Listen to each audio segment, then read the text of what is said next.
সত্যতে ভগবান বড় লোক হলো, ত্রেতাতে ভগবান বড় লোক হলো, দাপারেও ভগবান বড় লোক হলো, কলিযুগে ভগবান কাঙাল হলো কেন?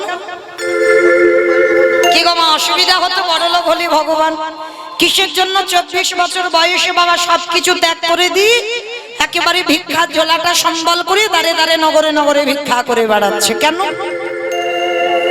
সত্য যুগে যে ভগবান সিংহাসনে বসেছিল নারায়ণ হয়ে, ত্রেতা যুগে 14 বছর রাম বনে গেল, বনবাস থেকে ফিরে এসে বাবা তিনি তো রাজ সিংহাসনে বসেছিলেন, তাই না? 14 বছর পরে আবার ফিরে বসলেন।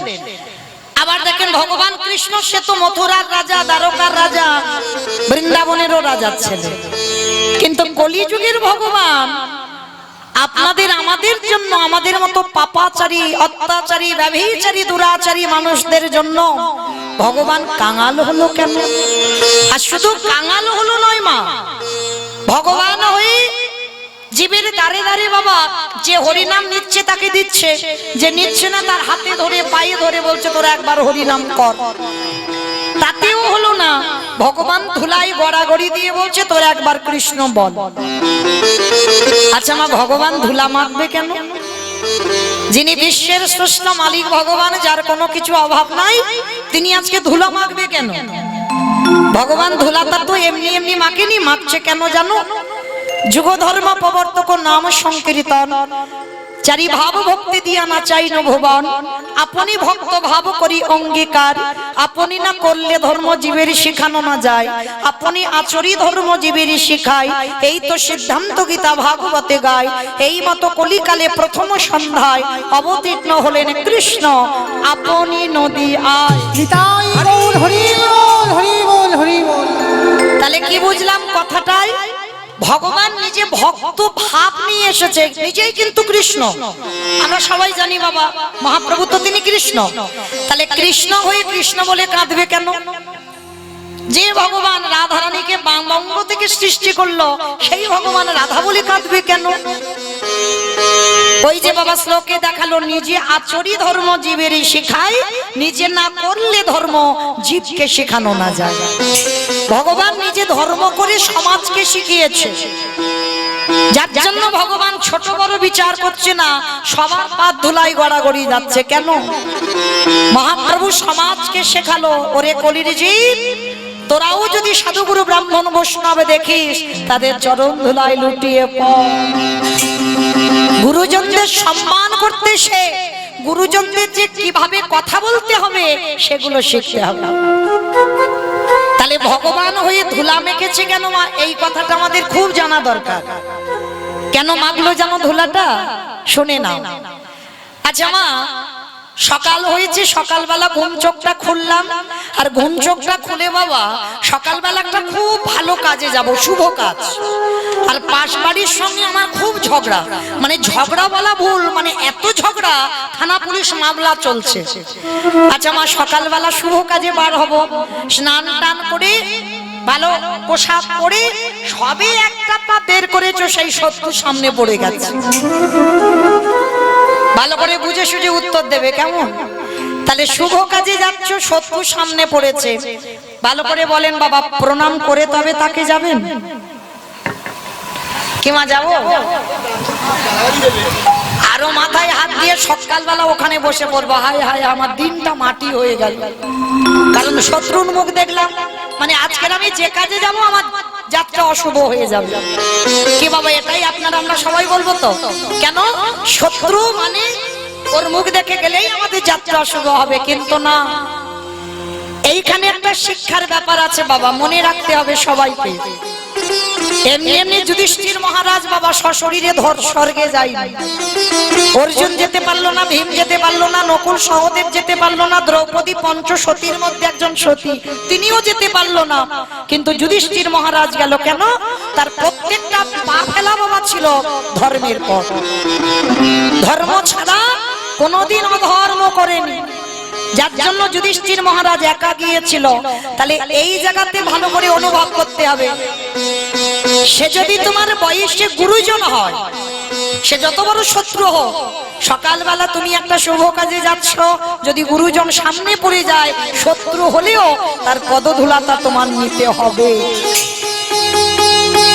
যদি বলে বাবা এটা মৌমিতা বলে যাচ্ছে, আমার কথা শুনবে না, আমার কথা কেন শুনতে যাবে? শাস্ত্র গ্রন্থ তো মিথ্যা বলছে না। একটু মহাভারতের দিকে চেয়ে দেখেন, মহাভারতেই তো আমার ভগবান প্রমাণ দিয়ে গেছে, শত্রু হলেও যদি গুরুজন হয় তাকে বড় জায়গা দাও। আর যদি একটু বসো, নেবো, একটু বসো না, চলে যাচ্ছ নাকি? ওখানে দাও, হয়ে যাবে, নাও নাও, হরি বল। তাহলে বাবা শত্রু হলেও শত্রুকে বড় জায়গা দিতে হবে। আর যদি বড় জায়গা দিতে পেরেছো, তাহলে বাবা সব কাজে, যে কাজেই তুমি যাবে, সে কাজ তোমার জয় জয়কার হবে। কিন্তু আমরা এমন অধার্মিক মানুষ, আমরা কেউ বিশ্বাস করি না। অযুধিষ্ঠির দাদা, আর বিলম্ব করো না, তাড়াতাড়ি নাও, গুছিয়ে নাও, আমাদের সকাল হলে যেতে হবে ধর্মক্ষেত্রে, কুরুক্ষেত্রে। তা যুধিষ্ঠির সকাল সকাল কথাটা শুনে বলছে, কৃষ্ণ সকাল হলেই তোমরা যুদ্ধে রওনা দেব, কুরুক্ষেত্রের মাঠ। কিন্তু কৃষ্ণ ক্ষণকাল বিলম্ব করবা, আমি কিছুক্ষণের জন্য আমি আমার বড় মার কাছে একটু যেতে চাই। যেই না বলেছে বড় মার কাছে যেতে চাই, ভগবান কৃষ্ণ চমকে উঠেছে। কি যুধিষ্ঠির দাদা, তুমি যাচ্ছ যুদ্ধে সকালবেলা, আর তুমি বড় মার কাছে আজকে রাত্রিবেলা কেন যেতে চাইছো? কৃষ্ণ, আমি বড় মার কাছে যাব তার একটাই কারণ, কারণ আমি যুদ্ধে যাব যদি আর ফিরে না আসি, ওই জন্য যুদ্ধে যাওয়ার আগে আমি একবার বড় মার পদধূলাটা নিতে চাই। যেই না বলেছে বড় মার পদধূলা নিতে চাই, ভগবান বললেন অসম্ভব। যে মেয়েটা জীবনে তোমার মঙ্গল চাইল না, যে মেয়েটা সারা জীবন তোমার অমঙ্গল চেয়েছে, যে 7 ঠাকুরের কাছে মানত করেছে কবে যুধিষ্ঠির মৃত্যু হবে, কবে পঞ্চ পাণ্ডব নিধন হবে, আর তুমি কিনা যুদ্ধে যাওয়ার আগে সেই মেয়েটাকে প্রণাম করবে। কৃষ্ণের কথা শুনে যুধিষ্ঠির মহারাজ হেসে উঠল। কৃষ্ণ, এইটা অন্য কেউ বললে আমি মানতাম, কিন্তু কৃষ্ণ তোর মুখে সাজে না ভালো। আমি জানি আমার বড় মা ভালো নয়, আমার বড় মা ঠাকুরের কাছে মানত করে কবে আমার মৃত্যু হবে, আমি জানি। তা কৃষ্ণ বলছে, জানো তো, আগে তাকে প্রণাম কেন করতে যাচ্ছ? সে তো তোমার মঙ্গল চাই না। কৃষ্ণ, আমার বড় মা আমার মঙ্গল চাই না, কিন্তু আমি তো এ জীবনে কোনোদিন আমার বড় মার খারাপ চাই। কারণ কেন ভুলে যাচ্ছ কৃষ্ণ? সে তো আমার বড় মা, আমার মায়ের থেকে আগে আমার বড় মার জায়গা, আমার মায়ের থেকে যিনি বড়। তাহলে যুদ্ধে যাওয়ার আগে যদি আমার বড় মাকে প্রণাম না করি, কৃষ্ণ আমি কোনো দিন তো শুভ কাজে গিয়ে জয়লাভ করতে পারবো না।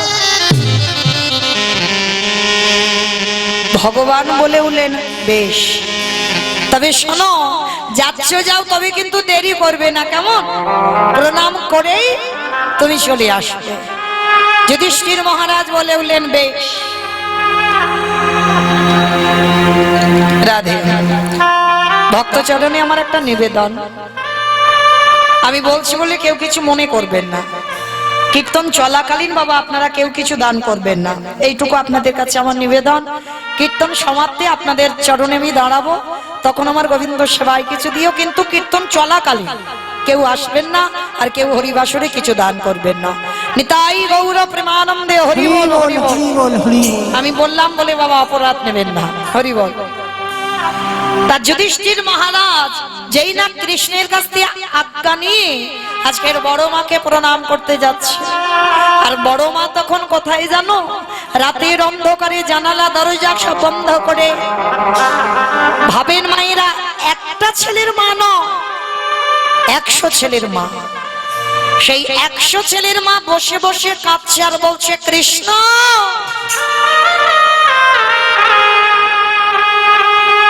একটা একটা করে আমার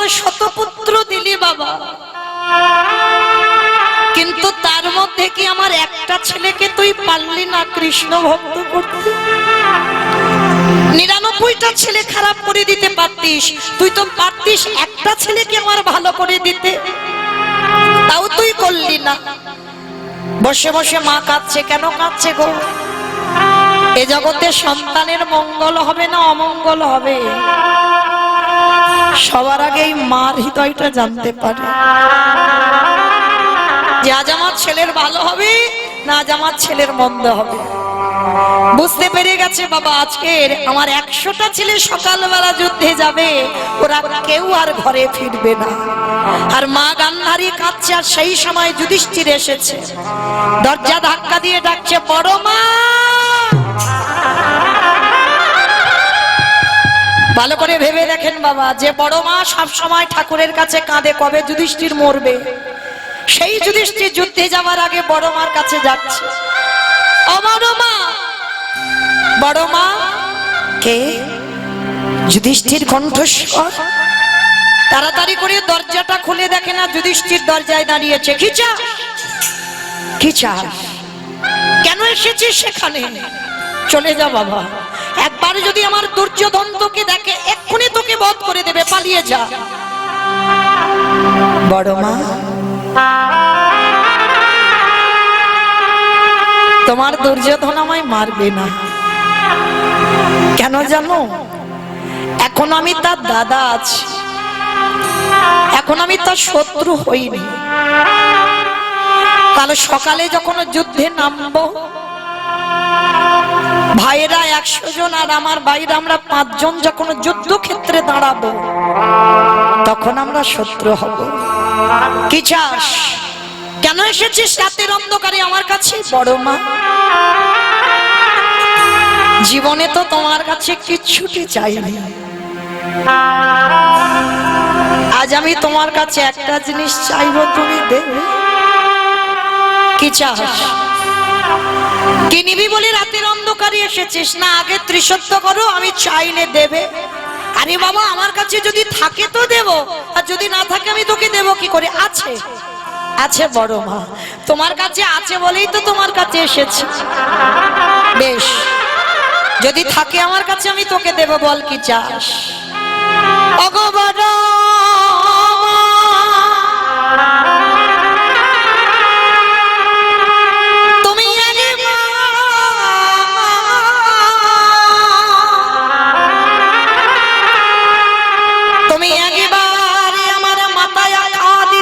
আশীর্বাদ করে দাও, যেন কাল সকালবেলা যুদ্ধে তোমার যুধিষ্ঠির প্রথমবারে মৃত্যু হয়ে যায়। ওরে খোকা,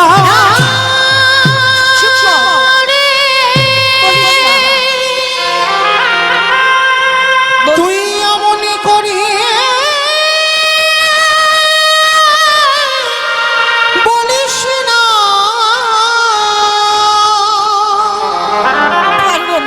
আমি যে বড় মা হয়ে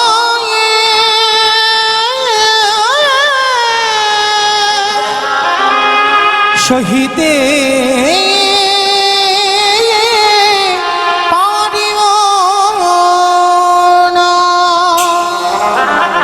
চমকে উঠল গান্ধারী, অসম্ভব।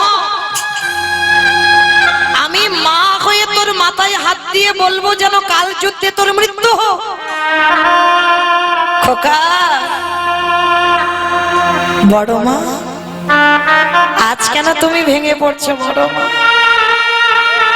তুমি তো প্রতিদিন ঠাকুরের কাছে কেঁদে কেঁদে বলো কবে আমার যুধিষ্ঠির মৃত্যু হবে, তাহলে আজকের কেন আমি নিজে থেকে চাইছি তুমি দিতে পারছো না? গান্ধারী বলল, খোকা রে, দেখেন শত্রু কোথায় দুর্বল হয়ে যায়। যে গান্ধারী সারা জীবন অমঙ্গল চেয়েছে, সেই গান্ধারীর কথা দেখো, আজ যুধিষ্ঠিরকে বুকে ধরে বলল,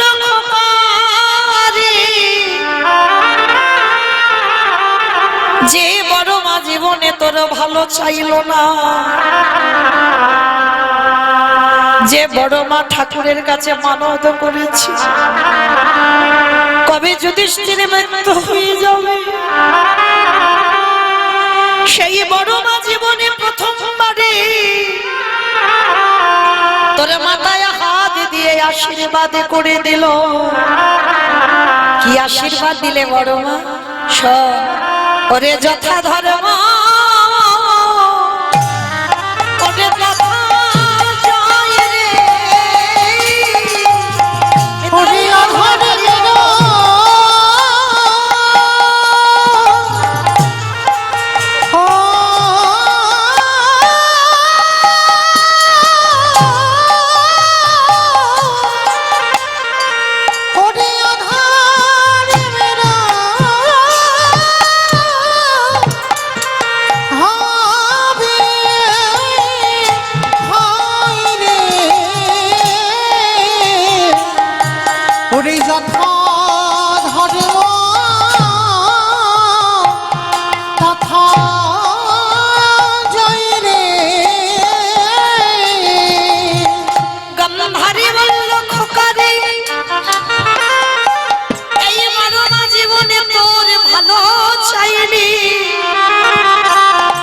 জীবনে প্রথমবারে তোর মাথায় হাত রেখে বললাম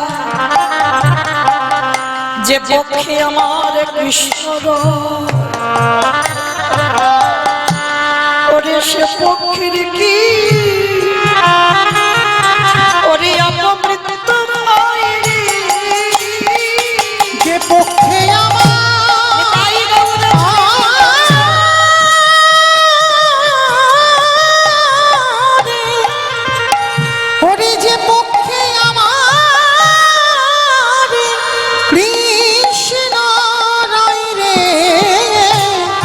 যে পক্ষে আমার মৃত্যু হয় রে। দুর্যোধন পিছন থেকে এসে বলছে মা তুমি করলে কি?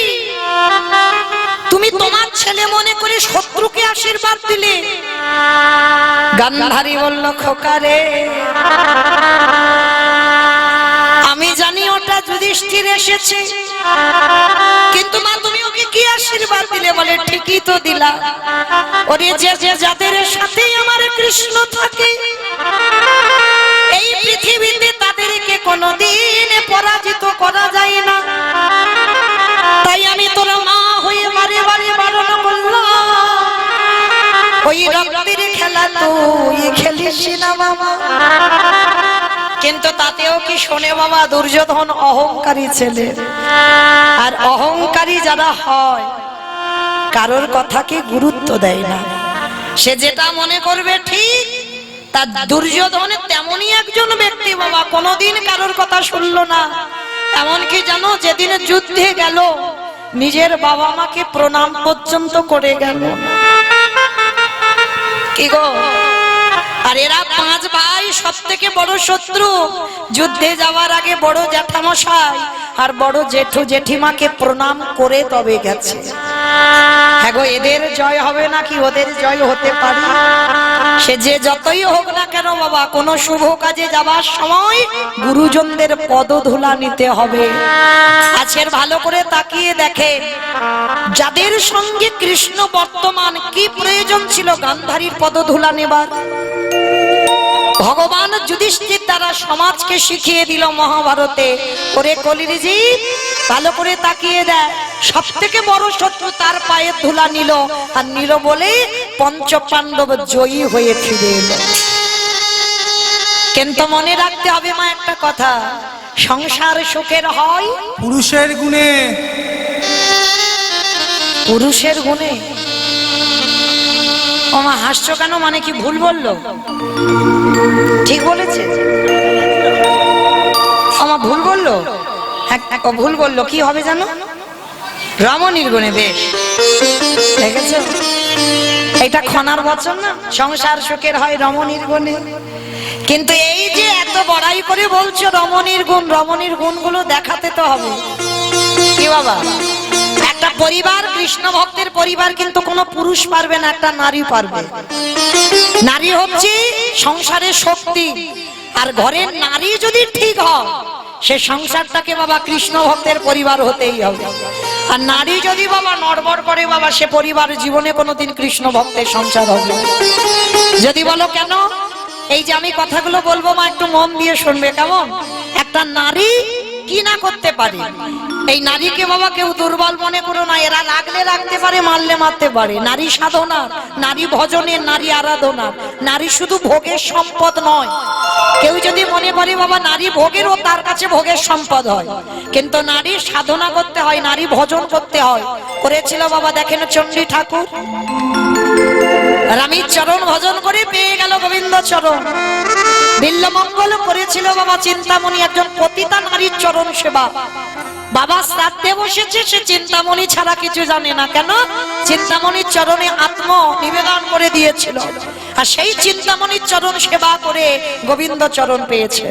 ভালো করে ভাবেন, তারা যদি সত্যি খারাপ মানুষ হবে, তবে বাবা ওদের প্রেম তো আর এই সমাজের প্রেম নয়। কি গো, সমাজের প্রেম যদি হতো বাবা, তাহলে ভগবান কত আর ধরাই নামবে, তাই না? এদের প্রেমটা আমার রাধা গোবিন্দের প্রেম। যেমন আত্রেন্দ্রিয় প্রীতিবাঞ্ছা তারি বলে কাম, কৃষ্ণেন্দ্রিয় প্রীতিবাঞ্ছা ধরে প্রেম না। যদি নিজেদের জন্য ভালোবাসা হয়, নিজেদের সুখের জন্য ভালোবাসা হয়, সে ভালোবাসা বাবা কোনোদিন চিরস্থায়ী হয় না। কিন্তু যদি কৃষ্ণের সুখের জন্য প্রেম হয়, কৃষ্ণ ভালো থাকবে তার জন্য যদি ভালোবাসা হয়, সেটা চিরস্থায়ী থাকে। তাই এদের প্রেমটা ছিল তেমন, যার জন্য তো বাবা এরা গোবিন্দ চরণ পেয়ে গেল। দেখেন বাবা জয়দেব গোস্বামী মা পদ্মাবতীর চরণ সেবা করে পেয়ে গেল গোবিন্দ চরণ। তাহলে ভুরি ভুরি প্রমাণ আছে। তাহলে নারী যদি ঠিক ঠিক সাধনা করা যায়, ওই নারীর চরণ সেবা করে পাওয়া যায় গোবিন্দ চরণ। একটা কথা বলবো মা, একটু মন দিয়ে শুনবে কেমন। একটা নারী কি করতে পারে, যে নারীটার নাম ছিল বাবা সত্যবাই। এই সত্যমা ছোটবেলা থেকে বাবা ভক্ত পরিবারে জন্ম নিয়েছিল। হরিবল। ভক্ত পরিবার মানে গর্ভে থাকা থেকে বাবা প্রসাদ ভোজি। অমাইরা প্রসাদ ভোজি মানে বোঝো তো, ভগবানকে দিয়ে নিবেদন করে প্রসাদ খায়, যা কিছু করবে। কি গো মা, ভগবানকে দিয়ে খাচ্ছ তো, কৈফিয়ত দিতে হবে। জগতে গেলি খেলি ঘুমলিয়া চলে এলি, আর কোন কর্ম করলি না। আর যাবার সময় তো খুব বলে গেলি ঠাকুর জগতে পাঠাও, আমি কৃষ্ণ দাস হব। আর এসে হলাম কি সবার মায়ার দাস। মানে ওটা উল্টে গেছে। কিন্তু মায়েরা ভালো করে দেখে নাও, এই যে সত্যমা মার গর্ভে থাকাকালীন বাবা প্রসাদ সেবা করে। আর যে সন্তান গর্ভ থেকে প্রসাদ পায়, সে সন্তান তো বাবা ভক্ত পরিবারে জন্ম নিয়েছে, ছোটবেলা থেকে ভক্ত। সাধু সঙ্গ, গুরুচরণ আশ্রয় সর্বদাই, মানে সারা দিনটা ভগবানকে নিয়ে কাটত। তাই সত্যমা যখন বড় হলো বাবা, তার এমন অদৃষ্টে লেখা ছিল, এমন পরিবারে বিয়ে হলো যে পরিবারটা ছিল বাবা ঘোর নাস্তিক। ভগবান যে কি তারা তো জানেই না। সারাদিন বাবা কুখাদ্য সেবা করে, আর কিছুতেই সত্যমা মেনে নিতে পারে না। কিন্তু ছোটবেলা থেকে সত্য এমনই ছিল, কোনদিন বাবা কারণ মুখের উপরে কথা বলতো না, সবসময় নম্রতা ভাব। এত জ্বালার সংসার ছিল, শাশুড়িতে সে মা নয়, সে বাবা শ্বাস উড়িয়ে দেবে। কি মায়েরা, শাশুড়ি কি মা হয়? কখনো হবে না। আর বৌমা কোনদিন মেয়ে হবে না। তবে হয় কোন কোন পরিবারে হয়, যদি তার মানিয়ে নেওয়ার ক্ষমতাটা থাকে। এইটা যদি থাকতে পারে বাবা, সে বৌমা মেয়ে হয় আর শাশুড়ি মা হয়। তো সত্যমা যে বাড়িতে বিয়ে দিয়েছে মা, সে শাশুড়ি নয় বাবা, সবসময়ের জন্য যেন সেই বৌমা শ্বাস উড়ে যাচ্ছে। মানে সবসময় ভয়ে ভয়ে থাকে, এই না কি ভুল হয়, এই না কি ভুল হয়। আর বড় লোকের ছেলের সঙ্গে বিয়ে দিয়েছে, জানো মা, সকাল থেকে আর রাত্রি পর্যন্ত বাবা সারাদিন কাজ করতে করতে সত্যমার দিন কেটে যায়। সারাদিন কাজ করে, আর সব সময় বাবা কঠিন শাসনে রেখেছে, মানে একটা পা বাইরে বের করা যাবে না। কিন্তু সত্যমা ছোটবেলা থেকে ভাগবত পাঠ করা, ভাগবত আসরে গিয়ে বসা, হরিনাম সংকীর্তন শোনা, এগুলো ছোটবেলা থেকে জন্ম থেকেই নিয়ে এসেছে। কিন্তু একদিনের জন্য বাপের বাড়ি বাবা কোনো কৈফিয়ত করেনি যে মা তুমি এমন ঘরে দিলে যে ঘরটায় একজনও কেউ ভক্ত নেই। কৃষ্ণ কথা বললেই বাবা তাদের রাগ, ভগবানের খেতে দেওয়া তো দূরের কথা, ছোট্ট ছোট্ট থালা ছোট্ট ছোট্ট গ্লাস গুনে গুনে দুটো নকুল দানা দেবে, সে সকালবেলা দেবে, সারা দিন সারা রাত পড়ে থাকবে, সে সকালবেলা আবার উঠবে, মানে এই রকম পরিবার। তো এইবার সত্যমা একদিন সকাল সকাল মা বাসন মাজতে বসেছে, আর রাস্তা দিয়ে কয়েকজন বৈষ্ণব মিলে বাবা বলতে বলতে যাচ্ছে, শোনো প্রত্যেকটা গ্রামের লোকেদের বলছে তোমরা যদি কেউ যেতে চাও কালকে থেকে আমাদের এই গ্রামে অমুক জায়গায় ভাগবত পাঠ হবে 1 সপ্তাহ, যদি কেউ যাবার ইচ্ছা থাকে তো যেতে পারো, ওখানে প্রসাদের ব্যবস্থা আছে, সারা রাত ব্যাপী ভাগবত হবে 1 সপ্তাহ। সত্যমা শুনেছে, বাসন মাজতে মাজতে যেই না বাবা জানালা দিয়ে দেখছে বৈষ্ণবরা বলতে বলতে যাচ্ছে, তা সত্যমায়ের হৃদয়টা বড় কেঁদে উঠল। অনেকদিন হয়ে গেল আমি ভাগবত পাঠে যাই, অনেকদিন হয়ে গেল সাধুগুরু বৈষ্ণব সঙ্গ করি যাই, আজকের একবার আমি মাকে বলবো যে মা তুমি আমার অনুমতি দাও, আমি একটু ওই ভাগবত পাঠ শুনতে যাব। তো সত্যমা কি করেছে, সকাল সকাল সব কাজ সেরে নিয়েছে, কোনো কাজ আর শাশুড়ি বলতে পারবে না এটা হলো না কেন ওটা হলো না কেন, মানে কিছু বলতে পারবে না। তাড়াতাড়ি কাজগুলো সেরে নিয়ে শাশুড়ির কাছে মাথায় ঘোমটাটা দিয়ে গলায় কাপড়টা দিয়ে বলছে করজোর করে, মা ও মা একটা কথা বলবো। কি কথা? ও মা এই আমাদের গ্রামের শেষের বাড়িতে ভাগবতের আসর হচ্ছে 1 সপ্তাহ, ও মামা তুমি আমার অনুমতি দাও না, আজকের আমি সন্ধ্যায় একটু ভাগবত শুনতে যাব। অসম্ভব, ছি ছি ছি ছি ছি ছি, ঘরের বউ হই তুমি এই রাতের অন্ধকারে তুমি ভাগবত শুনতে যাবে? হ্যাঁ দেখাচ্ছি মজা, জ্বালাও, ছেলেকে বলবো আর ছেলে বললে তোমার ব্যবস্থা করে দেবে।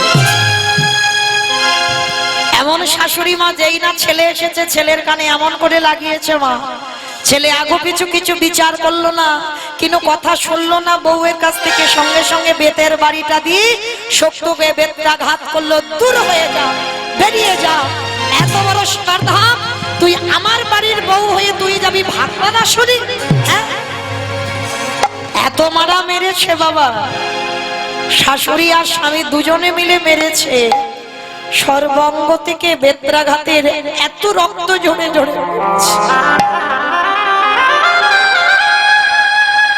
তবু একটা দিন বাপের বাড়িতে জানাইনি বাবা, কোনো কৈফিয়ত নয়, সর্বদাই ভগবানের চরণে জানায় আর বলে গিরিধর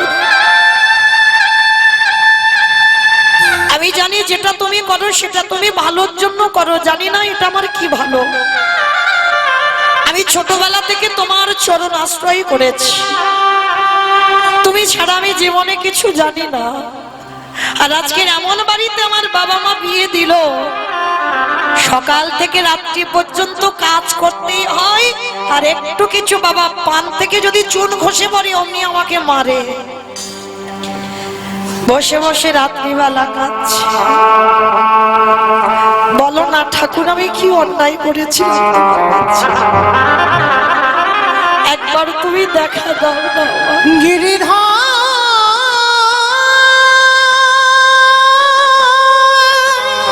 আজ যে শুনতে পেয়েছে আবার আমাকে মারবে, সব সময় মেয়েটা ভয়ে ভয়ে থাকে,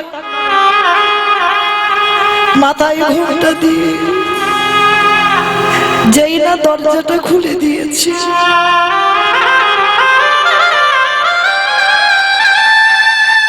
আমার গিরিধর শাশুড়ি মার রূপটা ধরে এসেছে, সত্যমার মাথায় হাতটা যেই না দিয়েছে মা যত জ্বালা ছিল সব একসঙ্গে জুড়িয়ে গেছে, পরশমণির পরশে যেমন লোহা সোনা হয়,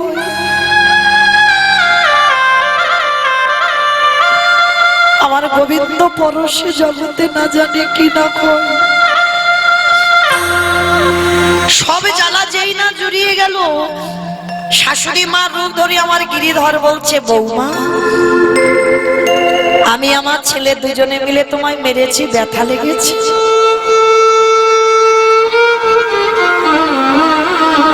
কিছু বলছে না শক্তিমা, শুধু নয়ন জলে বহু ভাসাচ্ছে। না মা, আমার কিছু হয়নি। ঠিক আছে, ছেলে তো এখন ঘরে ঘুমাচ্ছে, যাও। অধিক রাত হয়েছে আর ওদিকে ভাগবতের আওয়াজ শুনতে পাচ্ছি। যাও, তুমি দেরি করো না। এই রাত্রিবেলা আমি তোমায় অনুমতি দিচ্ছি। আমার ছেলে তো জানে না ঘরে ঘুমাচ্ছে। যাও, তুমি ভাগবত আসরে চলে যাও। চমকে উঠেছে শক্তিমা। মা, আমি যাব? হ্যাঁ, আমি তো অনুমতি দিচ্ছি, তুমি যাও। আরে হ্যাঁ বৌমা, শোনো, ফেরার সময় আমার জন্য ওই ভাগবত শুনে একটু প্রসাদী নিয়ে আসবে, কেমন? ধরে ধরতে পারলো না, চিনতে পারলো না কে এসেছে। যখনই চিনতে পারলো না, ভগবান তো অনুমতি দিয়েছে শাশুড়ির বেশ ধরে। শক্তিমা জানে না, আর শক্তিমা তাড়াতাড়ি করে শাশুড়ি মার কাছ থেকে অনুমতি নিয়ে শাশুড়ি ঘরের দরজা বন্ধ করে ঘুমাচ্ছে রাত্রিবেলা। আর এ কি করেছে, রাতের অন্ধকারে ভগবান যেই না শাশুড়ি হয়ে অনুমতি দিয়েছে, ভগবান নিজেই দরজা খুলে দিয়েছে। আর দরজা খুলে দিতেই শক্তিমা ছুটতে ছুটতে একেবারে ভাগবত আসরে গিয়ে বসেছে। সারা রাত ধরে ভাগবত কীর্তনে বিভোর, সারা রাত নাচ গান ভক্ত সঙ্গ সাধু সঙ্গ সব করেছি। আর সবার সঙ্গে পড়ে সারা রাত কেটে গেল। ওদিকে আমার ভগবান মন্দিরে বসে বসে ভাবছে, এ তো সকাল করে দিল। শাশুড়ি মা যদি জেগে যায়, স্বামী যদি জেগে যায়, এখনো এঁঠো বাসন পড়ে আছে, বাসি জামা কাপড় পরে আছে, শাশুড়ি মা রেখে দিয়েছে। আবার ইচ্ছা করে ঘর বাড়ি নোংরা করে রাখবে যাতে বৌমা সারাদিন কাজ করে। ভগবান মনে মনে ভাবছে, মেয়েটা সারা রাত জেগে আসছে, ওর যে বড় কষ্ট হবে। যাই, গীতায় একটা শ্লোক আছে না বাবা, অনন্য চিন্তায়ন্ত মাং যেজন পর্যবস্যতি তেষ্যাবিত্তাভিযুক্ত নাম যোগক্ষেম বহম। ভক্তের যদি খাওয়া না হয়, ভগবান নিজে সবজির বোঝা মাথায় করে নিয়ে ভক্তের বাড়িতে এসে খাইয়ে দিয়ে যান।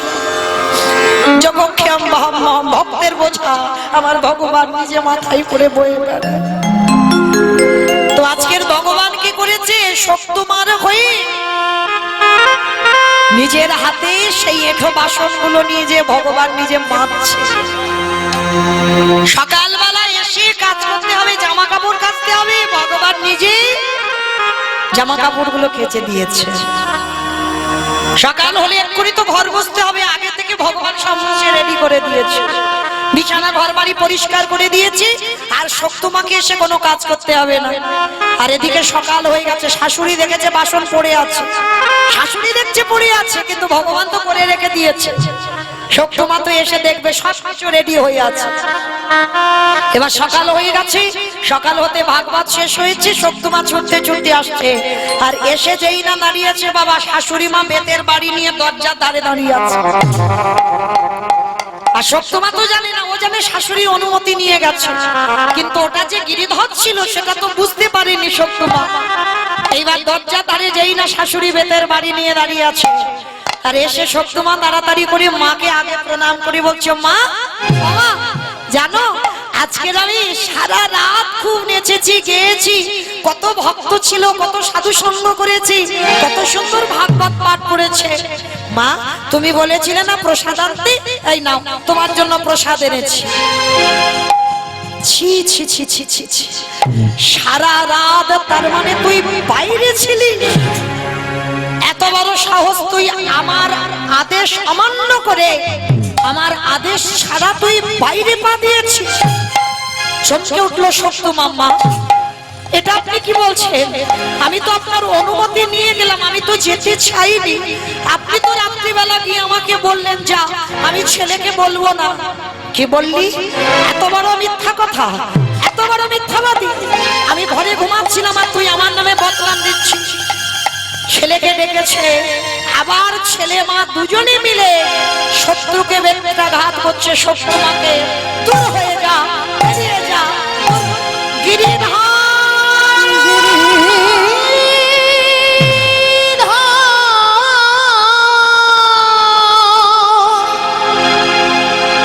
কতটুকু কৃষ্ণ বলে কেঁদেছ, কৃষ্ণ পাবে।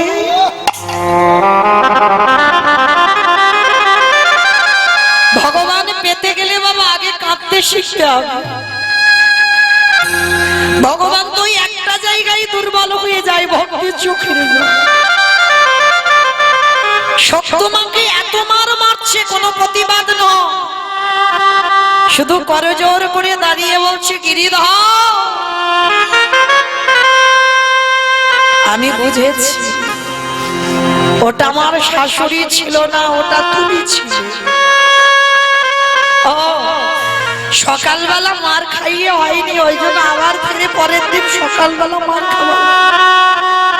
বেশ, তোমার যদি এটাই ইচ্ছে থাকে মাধব, যত ইচ্ছা আমাকে আঘাত করো, কিন্তু সহ্য করবার মতো শক্তিটুকু তার সঙ্গে দিয়ে পাঠিও। এইবার শাশুড়ি মা চুলের মুষ্টিটা ধরে বলে উঠলেন, এই বে, বাসি বাসন পড়ে আছে, বাসি কাপড়গুলো পড়ে আছে, জামা কাপড় বিছানা পড়ে আছে, ঘর বাড়ি মোছা হইবে, আর তুই সারা রাত ভাত ভাত পাঠে গিয়েছিলিস, কে করবে কাজগুলো? চুলের মুষ্টিটা ধরে টানতে টানতে গিয়ে যেই না কলের ধারে ফেলেছে, শাশুড়ি মা দেখেছিল কিছুক্ষণ আগে বাসন মাজা নেই, এঁঠো বাসন পড়ে আছে, আর শক্তিমাকে নিয়ে যেই না গেল দেখলো বাসন মেজে সব গুছানো আছে। শক্তিমার শাশুড়ি দেখে তো চমকে উঠেছে। বিছানা ঘরের মধ্যে গিয়ে দেখছে বিছানা ঘর পরিষ্কার, ঘর দাবা মোছা হয়ে গেছে, বাসা কাপড় কেচে ছাদে মেলা, সবকিছু কাজ হয়ে গেছে। শাশুড়ি মা অবাক হয়ে গেল, কে করলো কাজগুলো? শক্তিমা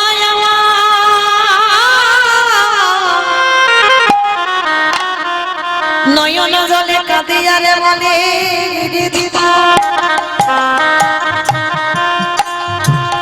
সেই যদি তুমি কৃপা করবে, তবে বলো বলো তুমি আমার অলক্ষ্যে কৃপা করিলে কেন? ও গো গিরিধর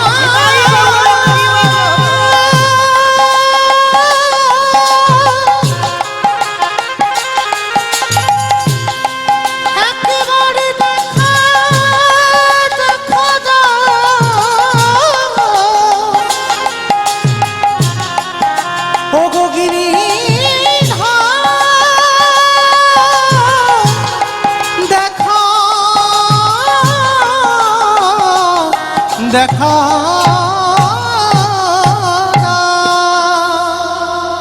যেই না বাবা গিরিধর গিরিধর বলে কাঁদছে, শক্তিমা বলে উঠলেন, গিরিধর তোমার ইচ্ছাই তো জগৎ চলে, তাহলে সেই যখন তুমি এই নাস্তিকের বাড়িতে এলে, তাহলে তুমি কি পারো না আমার শাশুড়ি মার মতিগতি একটু বদলে দিতে?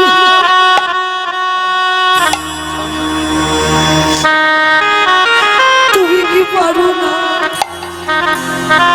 আমার স্বামীকে চিরজনমের মতো তোমার চরণের দাস করে দিতে? বলো না, তোমার ইচ্ছাতে যদি সব হয় তুমি কেন পারো না? সবার মাঝখানে ধরে শাশুড়ি মা যখন কাঁদছে, আর শক্তিমা বারে বারে বলছে, দেখা দাও দেখা দাও দেখা দাও। ভগবান জানে সব নয়নে দেখা যায় না। দন্তস্ববা সব মানে সর্বস্ব, তালেবের সভা সব মানে মরা। এখানে যারা দাঁড়িয়ে আছো বসে আছো কীর্তনীয় সম্প্রদায়, এগুলো তালেবের সভা সব মানে মরা। এ মরা চোখে কোনোদিন ভগবানকে দেখা যায় না।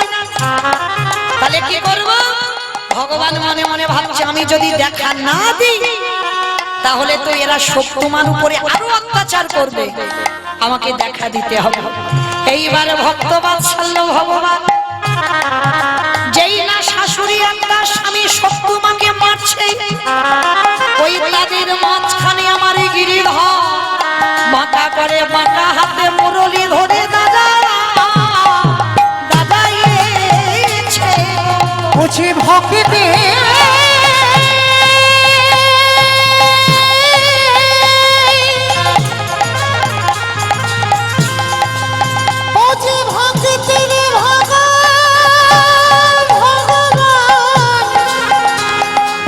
ভক্ত ছাড়া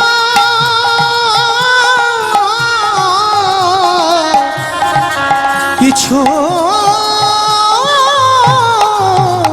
জানি না। চমকে উঠলো শাশুড়ি মা, তার স্বামী চমকে উঠলো। তার মানে আমরা এতদিন শত্রুকে চিনতে পারিনি যে আমাদের কি সম্পদ ঘরে আছে।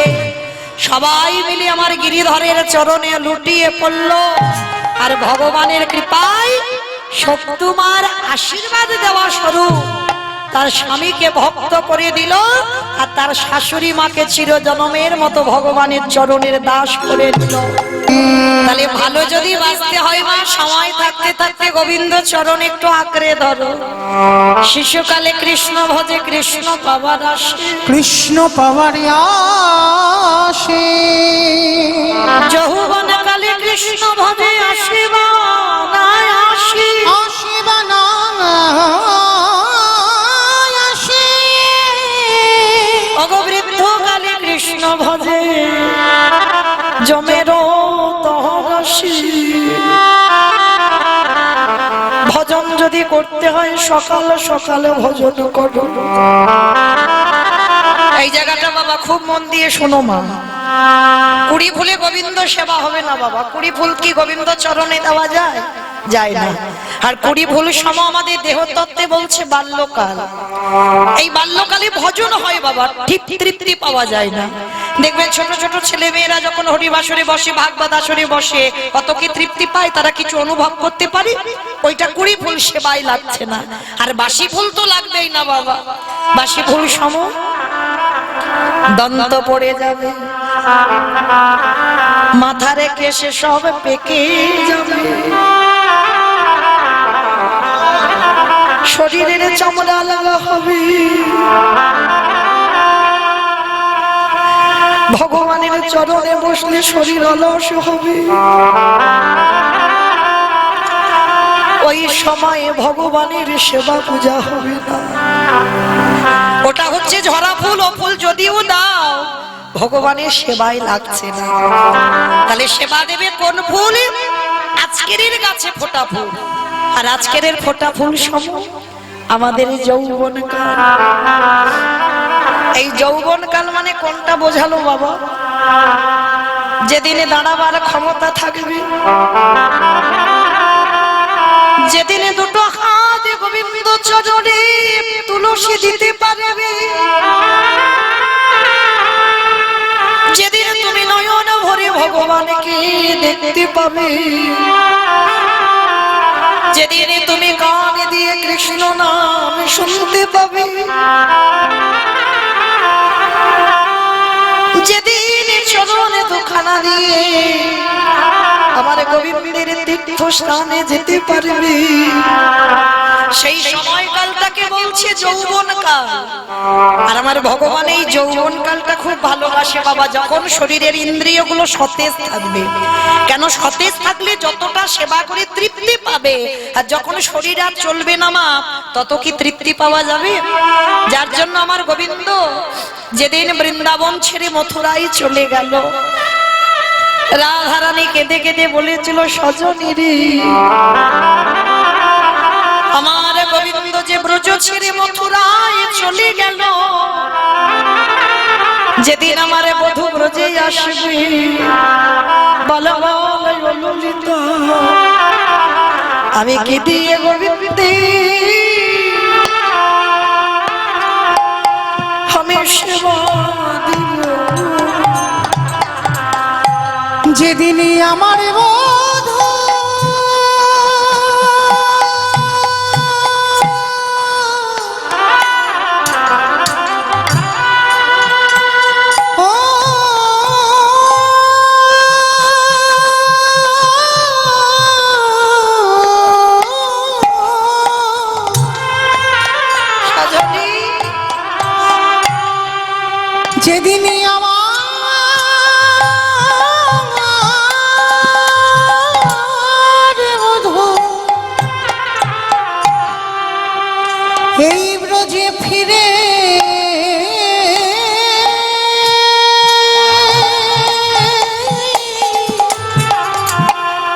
ফিরে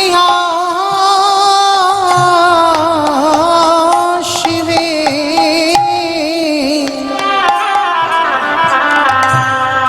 ওরে ললিতা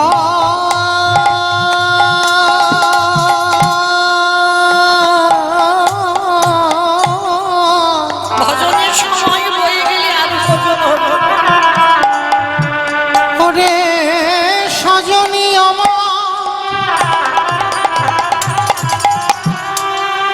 যেদিনই আমার বধূ ব্রজে আসবে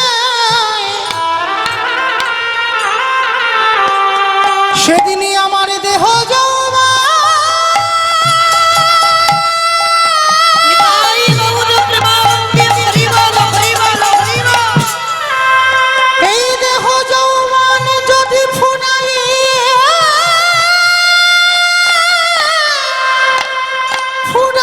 যায়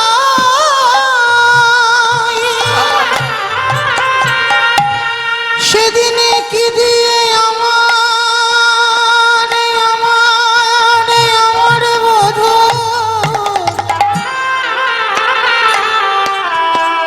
সেদিন কি দিয়ে আমার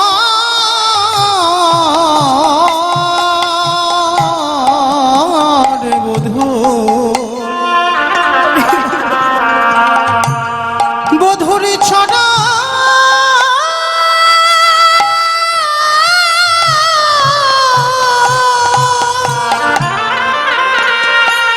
চরণে সেবা করিব ললিতা, যৌবন চলে গেলে আমার গোবিন্দ ভজন হবে না।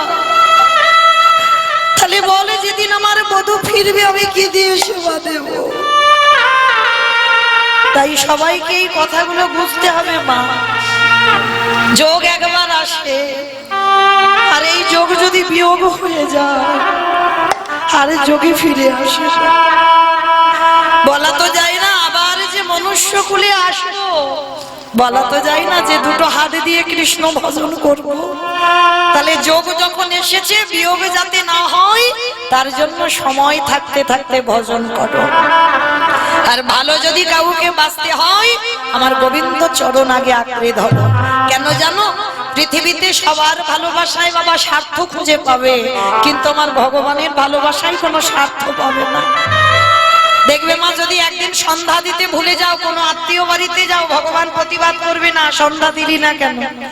ভগবানের রান্না করবে, একদিন যদি রান্নাতে লবণ দিতে ভুলে যাও, ভগবান বলবে না হ্যাঁ রে আমাকে যে প্রসাদ দিলি তাতে লবণ দিলি না কেন। কিন্তু এটা মানুষ হলে বাবা কত মুখ নাড়া দেবে, কত কথা বলবে, কিন্তু ভগবান প্রতিবাদ করে না। ভগবান ভক্তের কাছে শুধু একটাই জিনিস চাই, কি জানো? ওরে কলির জ্ঞানন্ধজি সারাদিনে চলে যা, সারাদিনের মধ্যে একটু আমার চরণে বসে যদি একজন নয়ন জলে কৃষ্ণ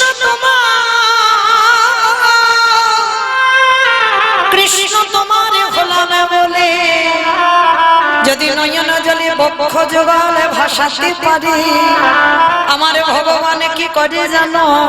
ও তার ভিতরে বাঘি আলো করে জনে নয়নে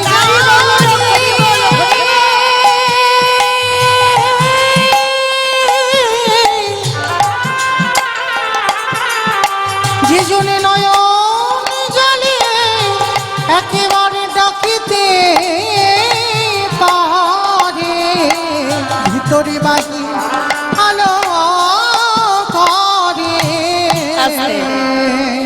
তাহলে চলেন আজকের আমরা সকাল সকাল সবাই যখন সন্ধ্যাবেলায় একত্রিত হয়েছে মা, চলে যাব শ্রীধাম নদিয়া নবদ্বীপ ধাম। আর সেই নদিয়ার মাটিতে গিয়ে দেখবো ব্রজেন্দ্র নন্দন কৃষ্ণ কলিকালে হয়েছে গৌরাঙ্গ।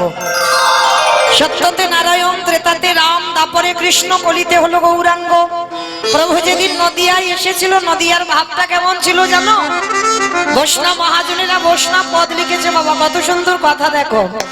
আজ নদী উদয়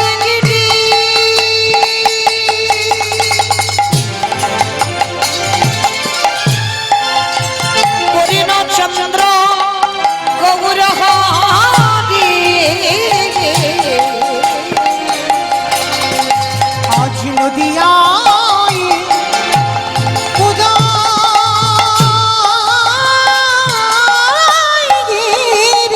আস্তে আমাইরা কীর্তন শুনতে গেলে আমার প্রভুর জন্য একটু কাজকর্ম করতে হয়। কাজকর্মগুলো কি কি জানো তো? বসে বসে গল্প করতে হয়, ঘুমাতে হয়। গল্প করতে হয় নাকি ঘুমাতে হয়? তিনটে ধ্বনি দরকার, শঙ্খর ধ্বনি, উলুর ধ্বনি, আর যাদের যাদের হাতগুলো এসেছে। যাদের হাত নাই বলবো না, যাদের হাত আছে কি মায়েরা সবার আছে তো? যাদের আছে কই একবার দেখিয়ে দাও, আমাকে নয় আমার ভগবানকে। নিতাই গৌর প্রেমানন্দী হরি বল হরি বল হরি বল। বেশ, আমাইরা আমার জন্য কিন্তু দিচ্ছি না। কেন দিচ্ছি জানো? নববিধা ভক্তিতে বাবা শেষে বললেন আত্মনিবেদনম, আর যতক্ষণ না আত্মনিবেদন হচ্ছে ততক্ষণ তো কৃপা হবে না। তাহলে চলেন আজকে সবাই ভগবানের কাছে জানালাম ঠাকুর আমি কীর্তনাসুরি এসেছি, কেউ দেখুক না দেখুক তুমি তো দেখতে পেলে, আমার বলতে যা কিছু আছে আমি আত্মনিবেদন করলাম। হরি বল। এই জন্য বাবা দুটো হাত তুলি একেবারে ভগবানের চরণে নিবেদন করে দেওয়া। তো মায়েরা উলুধ্বনি হবে তো? কই একবার দিয়ে দেখাও তো দেখি একবার। আজ নদী কা উদয়গিরি আমারে গোড়ারে গোড়া গোড়া গোড়ারে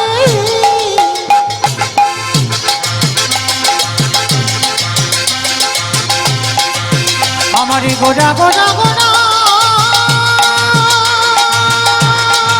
গোড়ারে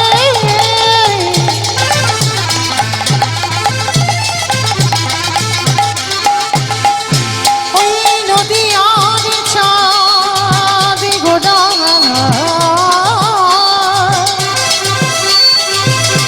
আমারে গোড়া গোড়া রে আজ নদীয়ায় উদয়গিরি।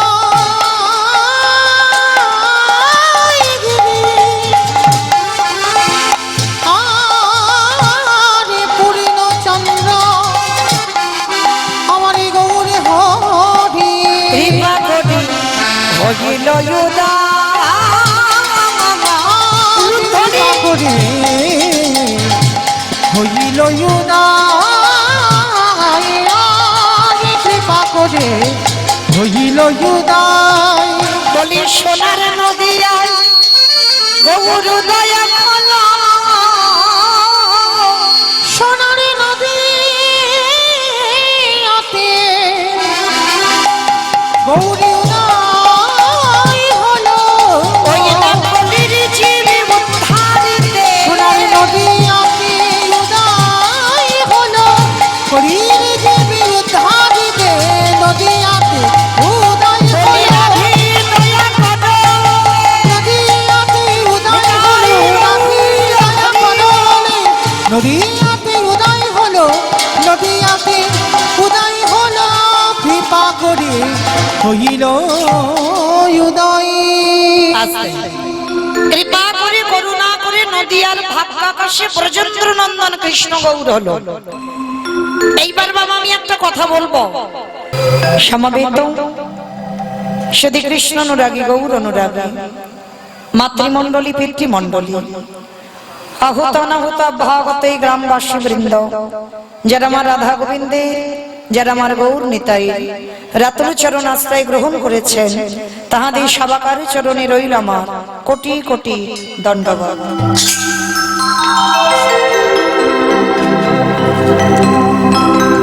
তারপরে জানাই এখানে যত সাধু গুরু ব্রাহ্মণ বৈষ্ণব আছেন তাহাদের পাদপদ্মে রইল আমার ভক্তিপূর্ণ দণ্ডবত প্রণাম। তারপরে জানাই মাগো আমি আমার পিতামাতার চরণে, আমার শিক্ষা গুরু দীক্ষা গুরুর চরণে অনন্ত কোটি কোটি দণ্ডবত প্রণাম। তারপরে যাদের কথা না বললে বাবা সব থেকে বড় ভুল হবে, সব থেকে বড় অপরাধ হবে। যে বাড়িতে আজকের এই ভক্ত সেবা, ভক্ত পদধূলা, হরিনাম সংকীর্তনের আয়োজন, ঈশ্বর সঞ্জয় সিংহ মহাশয় যার আঙিনায় স্ত্রী ডালিম সিংহ, তার পুত্র পুত্র বধূগণ যাদের নাম লেখা হয়নি, তথাপি আমার মতো অধম কীর্তনিয়া যারা আজকের বাবা স্মৃতির উদ্দেশ্যে প্রতি বৎসরের ন্যায় এমন দিনটা ধার্য করে প্রতি বৎসরের ন্যায় হরিনাম সংকীর্তনের আয়োজন করে বাড়িতে প্রতি বৎসর কীর্তন হয়, আমার মতো অধম কীর্তনিয়া মৌমিতা ঘোষ আমি আমার সম্প্রদায়ের তরফ থেকে যাদের উদ্যোগে কীর্তন, যাদের প্রচেষ্টায় কীর্তন, যাদের আয়োজনে কীর্তন, তাদের সর্বাগ্যে কীর্তনের প্রারম্ভে সর্বাগ্যে তাদের চরণে জানালাম কোটি কোটি দণ্ডবত প্রণাম। প্রণাম দিলাম একটাই কারণে মা, কারোর মত নয় বাবা, আমি আমার ব্যক্তিগত মতের কথা বলছি। কীর্তনের প্রারম্ভে যদি প্রণাম করতে হয় আগে তাদেরকে প্রণাম করতে হবে যারা ভিক্ষা করে, যারা মাধুকরী করে হরিনামের আয়োজনটা করে। অনেক অনেক ভক্তরা বাবা একটা বৎসর দাঁড়ে দাঁড়ে ভিক্ষা করে হরিনামের আয়োজন করে, শুধুমাত্র নিজের মঙ্গলের জন্য নয়, গোটা গ্রামের মঙ্গলের জন্য, সমাজের মঙ্গলের জন্য তারা ভিখারি সাজে। আমার মনে হয় আমাদের মতো অধম কীর্তনিয়া বাবা সর্বাগ্যে তাদের চরণে প্রণাম দেওয়া উচিত, কেননা তারা জেনেছে, তারা বুঝেছে বাবা এটা কলিযুগ, আর এই কলিযুগে যাগযজ্ঞ নয়, ব্রত পূজা নয়, ধ্যান তপস্যা নয়। চৈতন্য মহাপ্রভু বললেন কেউ যদি যজ্ঞ অনুষ্ঠান না করে তাতে অসুবিধা হবে না কলির মানুষের, কেউ যদি ব্রত পূজা না করে তাতেও কলির মানুষের অসুবিধা হবে না, কেউ যদি বাবা পুজো অর্চনা যদি না করে তাতেও খুব একটা অসুবিধা হবে না, কিন্তু কলির মানুষকে একটাই পদ অবলম্বন করতে হবে, সেটা কি? হরিরে নামা হরিরে নামা হরিরে নামাইবা কেবলম কেবলম কলমাস্তে নাস্তে নাস্তে গতিরান্যথা গতিরান্যথা। কলির মানুষের হরিনাম ছাড়া কোনো গতি নাই, কোনো গতি নাই, কোনো গতি নাই। একমাত্র ভব পারাপারের সম্বল হলো মা এই হরিনাম। এই খোল করো তাহলে ধ্বনি হচ্ছে আমাদের শেষের দিনের সম্বল। আপনারা প্রশ্ন করতেই পারেন মা মৌমিতা, ও তো যত জগতে জগতে কীর্তনিয়া আসে সবাই একটাই কথা বলে, বলে হরিনাম শোনো, হরিনাম গাও, একাদশী করো, ভগবানের চরণে তুলসী দাও, ভগবান ছাড়া তোমার জীবনে কোনো পদ নাই। মানে যত যত কীর্তনিয়া কীর্তন গায় ওই একটাই কথা বলে যায়। কিন্তু মায়েরা কীর্তনিয়াদের মুখে শুধু কীর্তন কথা শুনে চলে যাবেন, ভাগবত পাঠক ঠাকুর পাঠে বসবে, পাঠ শুনে শুধু চলে যাবেন, হবে না। সবার আগে বুঝতে হবে বাবা কীর্তন বিষয়টা হচ্ছে নারকেলের মতো। আমার নারকেল দেখেছো তো? নারকেল দেখেছো? বাইরেটা একটা খসা, খসাটা ছাড়াতে হবে, তারপরে কি নারকেলের স্বাদ পাবে? ও বাবা বাইরের থেকে আবার ভিতরে বেশি কঠিন, সে কঠিনটাকে ভাঙতে হবে, তারপরে যদি নারকেলটাকে টেনে বের করতে পারো শ্বাসটাকে, তারপরে যদি আস্বাদন করো, তারপরে বুঝবে বাবা নারকেলের স্বাদটা কেমন। কীর্তন বিষয়টা ঠিক এইরকম, শুধু উপর থেকে কীর্তনিয়ারা বলবে আর শুনে চলে যাব হবে না বাবা, একটু হৃদয়ঙ্গ করতে হবে, অনুভব করতে হবে। এই যে কীর্তনিয়ারা বলে যাচ্ছে যে হরিনাম ছাড়া মানুষের কোনো গতি নাই, পদও নাই। আচ্ছা বাবা সেটা তো মিলিয়ে দেখতে হবে, সত্যি কীর্তনিয়া ঠিক বললো না ভুল বললো? সত্যি কি মা গতি আছে? হরিনাম ছাড়া কারোর গতি আছে? যে যত বড় ধনী হও না কেন, যার যত টাকা হোক না কেন, যার যত অর্থ হোক না কেন, যে যত বড় সম্পত্তির মালিক হও না কেন, কেউ যদি বাবা সোনার পালঙ্কে ঘুমাও, কেউ যদি টাকার বিছানায়ও ঘুমাও, কেউ যদি সারা জীবনটা দিল্লি বোম্বে কাটিয়ে দাও, আরামে কাটাচ্ছ, তবু কিন্তু মনে রাখতে হবে শেষের দিনে এরা যাদের আকলে বসিয়াছো এরা তোমার কেউ নয়। এইটা যত তাড়াতাড়ি জানতে পারবে বাবা তত তাড়াতাড়ি তার মঙ্গল হবে। কারণ যারা এখানে গীতা ভাগবত জ্ঞানী বসেছেন তারা ভালো করে জানবেন এটা আমার কথা নয়। পৃথিবীতে যা যা কিছু দেখছো বাবা সব অনিত্য, আজকে তোমার আছে কালকের অন্য কারোর হয়ে যাবে, ওটা তোমার চিরস্থায়ী নয়, সব ক্ষণস্থায়ী। আর চিরস্থায়ী সম্পদ যদি হয় একটাই, সেটা হলো আমার গৌর গোবিন্দ চরণ। তাই গৌর প্রেমানন্দ হরি বল, হরি বল, হরি বল। তাহলে যত সকাল থেকে আর রাত্রিতে ঘুমাতে যাওয়া পর্যন্ত বাবা ছেলে আমারে, মেয়ে আমারে, জায়গায় আমারে, জমি আমারে, বিষয় আমারে, বৈভব আমার, যতই আমারে আমারে করো না কেন, মাসি যদি বেজে যায় পড়ে থাকবে সরকারি খামার। এসেছো একা, তুমি যাবে একা। যেদিন এসেছিলে বাবা পরনে একটা সুতো পর্যন্ত তোমার ছিল না, আর যেদিন ভব ছেড়ে তোমাকে তাড়িয়ে দেওয়া হবে সেদিনও পরনে কিছু থাকবে না। এলে খালি হাতে, যাচ্ছ খালি হাতে। তাহলে যাদের আগলে বসে রইলে কৃষ্ণ ভজন করতে পারলে না, সময় দিতে পারছ না, যে কখন করব টাইম পাচ্ছি না, তারা কি তোমার কেউ সাথে গেল? তাহলে শেষের দিনে সাথী হবে কি না তোমার কর্মফল। কতদিন তুমি হরিবাসরে বসে কীর্তন শুনেছ, কতদিন ভাগবত আশ্রয়ে গিয়ে বসেছ, কতদিন সাধুগুরু বৈষ্ণব সঙ্গ করেছ, কতদিন যাবত তুমি গুরু চরণ ধরলে, কতদিন তুমি একাদশীর উপবাস করছো, কতদিন তুমি তুলসী তলায় জল দিলে। এই ভালো ভালো কর্ম তোমার বাবা শেষের দিনে সাথে যাবে। তবে আমি মৌমিতা একটা গ্যারান্টি দেবো, আর একজন তোমার সাথে যাবে, সেটা আমার গ্যারান্টি, সেটা কারোর গ্যারান্টি নয় মা। আমি একেবারে হরিবাসরে গ্যারান্টি দেবো ওটা যাবে। তবে জানি না আপনাদের এই গ্রামে নিয়ম আছে কিনা, তবে আমার ডায়মন্ড হারবার এলাকায় নিয়ম আছে।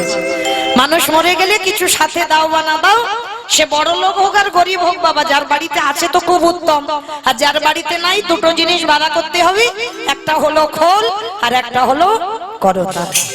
আর পিছনে বাজবে মরাটা নিয়ে যখন বার হবে না, বলো হরি হরি বল, বলো হরি হরি বল। কি মা আপনাদের গ্রামে হয়তো? বেশ, তাহলে একটু বুঝতে সুবিধা হবে। আচ্ছা এইবার একটু ভেবে দেখেন, অনুভব করবেন, যখন আমরা লক্ষ্মী পূজা, কালী পূজা, দুর্গা পূজা, সরস্বতী পূজা, মনসা পূজা, যাই পূজা হোক না কেন, যেদিন বাবা বিসর্জনের সময় আসে সেদিন তো বাবা আমরা বড় বড়, আমরা সবাই মিলে বড় বড় ডিজে বক্স বাজাই। কি বাবা বাজাই না? শুধু ডিজে বক্স বাজবে না বাবা, এমন ধুমধাড়াক্কা নাচ হবে না, কোনো অসুস্থ মানুষ যদি থাকে বাবা তার হার্ট এক্ষুনি ব্লক হয়ে যাবে। মানে বিসর্জনের সময় এমন ধুমধাড়াক্কা বাজনা। কি মা তোমাদের এই গ্রামে হয়তো? মানে এখানেও হয়? বেশ, মানে আমার এলাকায়ও হয়। তাহলে ভালো করে বিচার করে দেখেন বাবা, সেটাও তো মা। মাকে যখন বিসর্জন করতে যাচ্ছ, জলে ফেলতে যাচ্ছ, তখন বাবা ডিজে বক্স বাজাচ্ছ, কত ধুমধাড়াক্কা নাচানাচি হচ্ছে। আর যেদিন আমাদের দেহ বিসর্জন হবে সেদিন কি লরিতে করে বাবা একটা ডিজে বাজালে হতো না? হওয়ালে হতো। তাহলে হওয়াচ্ছি না কেন? এই জায়গায় আমার চৈতন্য মহাপ্রভু শিক্ষা দিলেন, ওরে কলিরিজি ভালো করে পিছনের দিকে তাকিয়ে দেয়। এসেছিস যেদিন ধরাই কেউ সঙ্গে ছিল না, আর যেদিন ধরা ছেড়ে চলে যাবি কেউ তোর সাথে যাবে না। তাহলে সাথে যাবে কে? শেষের দিনে কর্মফল। আর কি যাবে? এই হরি নামে যাবে।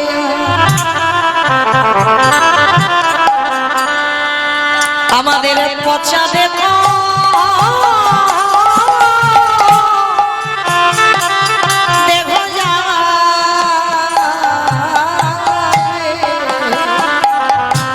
যেদিন তুমি ভাবো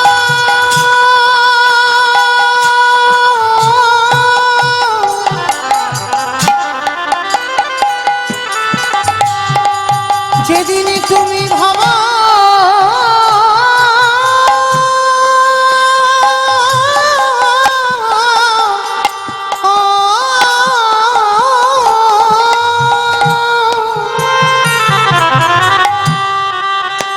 যেদিন তুমি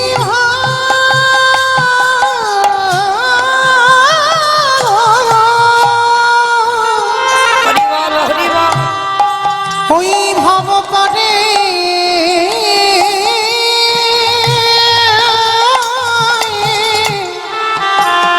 পরে যাবে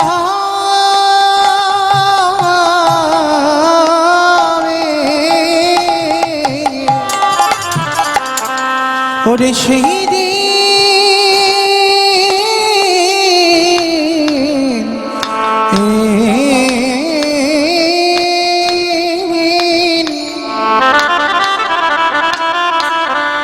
সেই দিনে নামে যাবে আর আমাদের পচা দেহ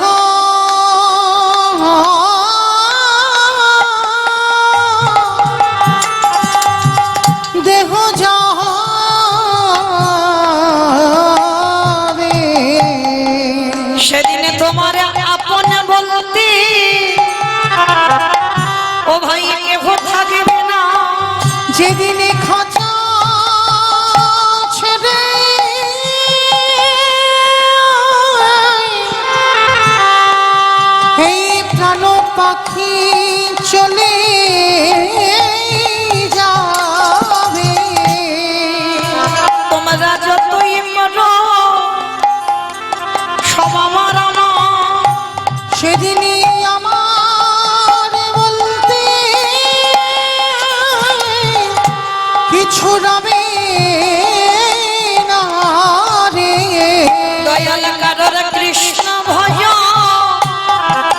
হলো না ভাই।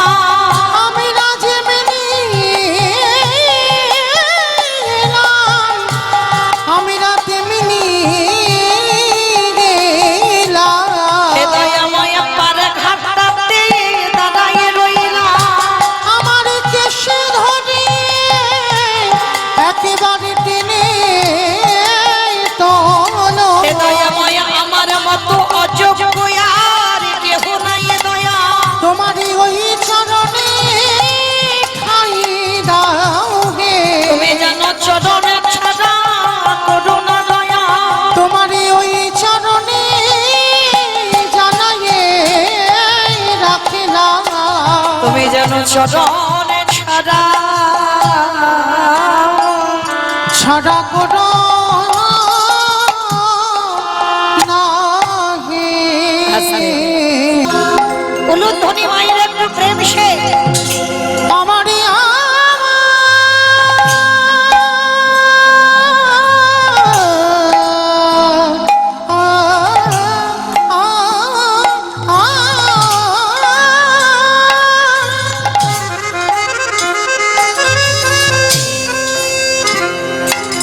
দয়ালিনী তা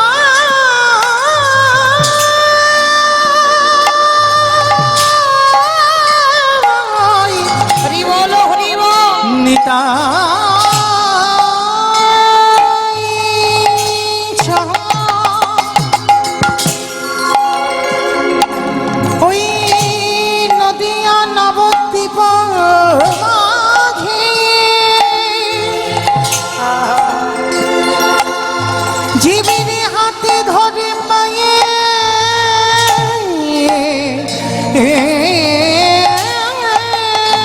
পরে নিতাই ছাদিয়া হাতে ধরে হরিনাম বিলাই। অগ্রধ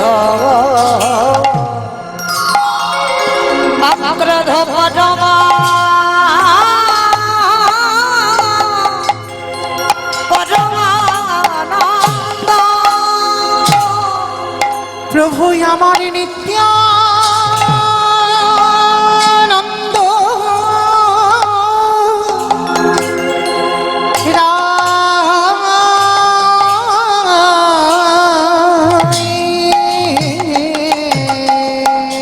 দয়ালে অভিমান শূন্য নিগীতা নগ নগ নগ অহনগরে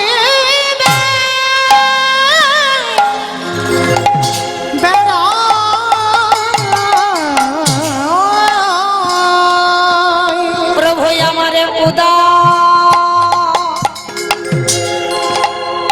উদয় হয়েছে। প্রভু আমার উদয়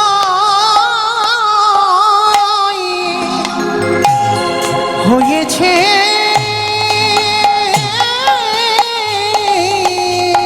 আজ দেখো দেখো নদী আদা ওই নদীয়ার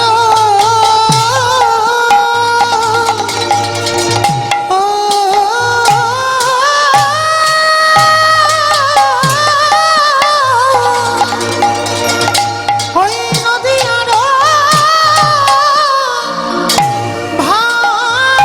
ভাকাশে প্রভু আমার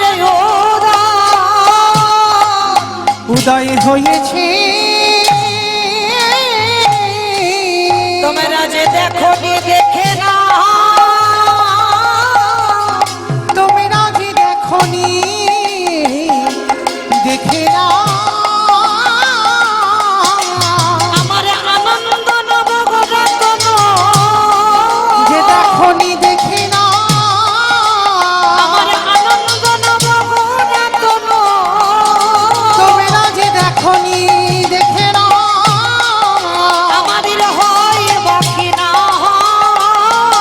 আমাদের হই বাকি না আমাদের জন আমাদের হইবা কি না এমন গোবরে বলা সাথী জন আমাদের হইবা কি না বলি হবে না আর হবার না হবে না আর হবার না পায়ে ধরা গৌর হরি হবে কি না বলি হাতে ধরা গৌর হরি হইবা কি না বলি যেতে সিধে নাম বিলাবা হইবা কি না বলি ধুলাই বড়া করিয়া হইবা কি না একেবারে ধনি দাও ধনি দাও ধনি দাও ধনি দাও একেবারে ধনি দাও ধনি দাও ধনি দাও ধনি দাও ধনি দিলে ধনি পাবে তোমরা ধনি দাও ধনি দাও ধনি ধনি দিলে ধন্য পাবে তোমরা ধনি দাও ধনি দাও হরি হরি হরি বলে ধনি দাও ধনি দাও হরি হরি হরি বলে ধনি দাও ধনি দাও হরি হরি হরি বলে ধনি ধনি দাও ধনি দাও ধনি দাও ধনি দাও আহায় অভিমান শূন্য নিতাই নগ নগ নগ রে আহা নগরে রে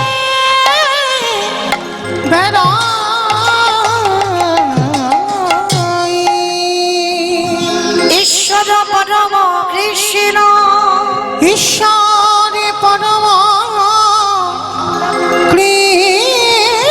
কৃষ্ণ সচ্চিদানন্দ বিগ্রহ সচ্চিদানন্দ বিগ্রহ অনাদির আদি গোবিন্দ গোবিন্দ যিনি সর্ব কারণে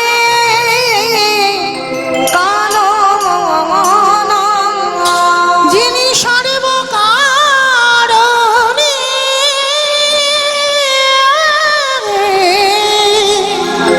কারণ না এই জীবের নিস্তার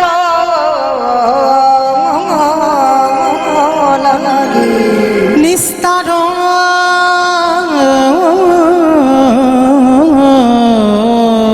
লাগি আমাদের নন্দ সৌত হরি আমাদের নন্দসুত হরি এই ভুবনে প্রকাশ কালা এই ভুবনে প্রকাশ হলো আমাদের গুরু রূপ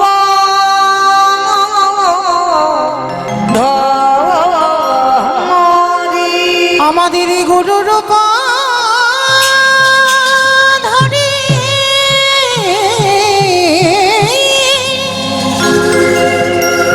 আমাদের গুরু রূপ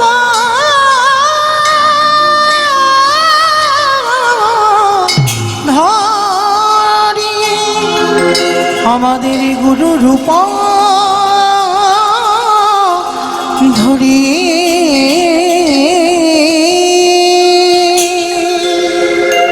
জানি তাই জয় রাধেশ্যাম জয় জগন্নাথ জয় মহাপ্রভু হরে কৃষ্ণ তুমি